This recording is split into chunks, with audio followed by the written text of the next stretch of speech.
நகரில் பதற்றம். Delhi Sengottai metro rail நிலையம் அருகே குண்டு வெடிப்பு.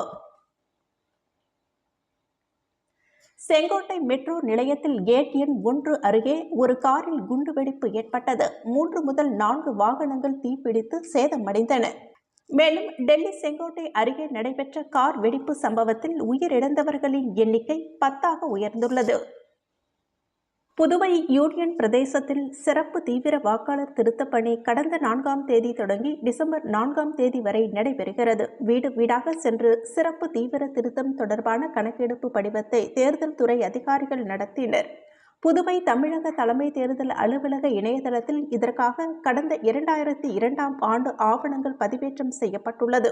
இதனை பயன்படுத்தி பழைய தகவல்களை பெற முடியும். வயது மூத்தோர், உதவி தேவைப்படும் வாக்காளர்களுக்கு உதவ தன்னார்வலர்களும் இப்பணிகளில் ஈடுபடுத்தப்பட்டுள்ளனர்.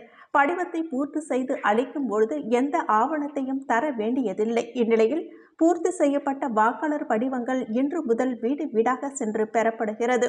இதுகுறித்து தேர்தல் அதிகாரிகள் கூறுகையில், புதுவையில் 10,21,000 வாக்காளர்கள் உள்ளனர். அதில் வீடு தேடி சென்று 90% படிவங்கள் தரப்பட்டுள்ளன. மீதி விடப்பட்ட வாக்காளர்களுக்கு வீடு தேடி சென்று கணக்கெடுப்பு படிவங்கள் தர நடவடிக்கை எடுக்கப்படும் என்றும், இன்று முதல் அதாவது நவம்பர் 10ஆம் தேதி முதல் ஒவ்வொரு வீடாக சென்று பூர்த்தி செய்யப்பட்ட படிவங்களை அதிகாரிகள் பெறுவார்கள். படிவங்கள் சரியாக பூர்த்தி செய்யப்பட்டுள்ளதா என்பதை பட்டால் உதவி செய்து பூர்த்தி செய்வார்கள்.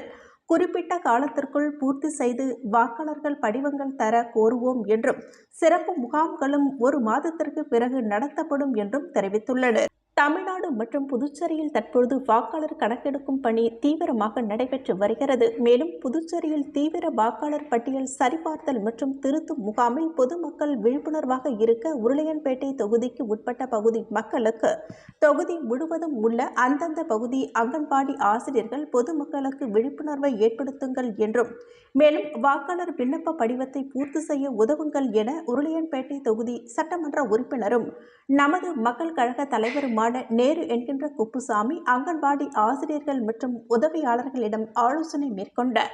மேலும் ஆலோசனையில் உருளையன்பேட்டை தொகுதியைச் சேர்ந்த அங்கன்வாடி ஆசிரியர்கள் மற்றும் உதவியாளர்கள் கலந்து கொண்டனர். மேலும் ஆலோசனையில் உருளையன்பேட்டை தொகுதியைச் சேர்ந்த நமது மக்கள் கழக பிரமுகர்கள் பலர் உடன் இருந்தனர்.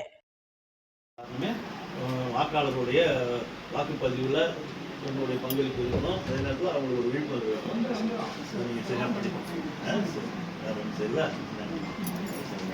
ஓகேங்களா? சரி ஓகேப்பா.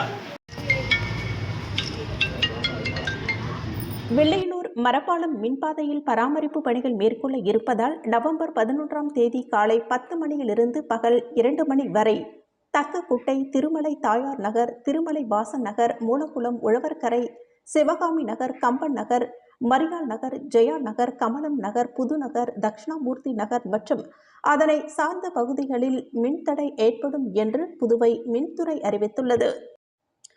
துள்ளுவதோ இளமை திரைப்படத்தின் மூலம் தமிழ் சினிமாவில் அறிமுகமான நடிகர் அபிநய் வயது 44. அவர் இன்று அதிகாலை உடல்நிலை குறைவு காரணமாக காலமானார். கல்லீரல் நோயால் நீண்ட நாள் அவதிப்பட்டு வந்த அவர் சமீபத்தில் சிகிச்சை பெற்று வந்த நிலையில் உயிரிழந்தார். புதுவை கனகசெட்டிக்குளம் மின்பாதையில் பராமரிப்பு பணிகள் மேற்கொள்ள இருப்பதால் நவம்பர் 11ஆம் தேதி செவ்வாய்க்கிழமை காலை 10 மணி முதல் மாலை 4 மணி வரை பிம்ஸ் மருத்துவமனை, சுனாமி குடியிருப்பு, மத்திய சிறைச்சாலை, சாசன் நிறுவனம், ஸ்டடி பள்ளி, நவோதயா வித்யாலயா பள்ளி, சட்டக்கல்லூரி, அம்மன் நகர், பெரிய காலப்பட்டு மற்றும் அதனை சார்ந்த பகுதிகளில் மின்தடை ஏற்படும் என்று புதுவை மின்துறை அறிவித்துள்ளது.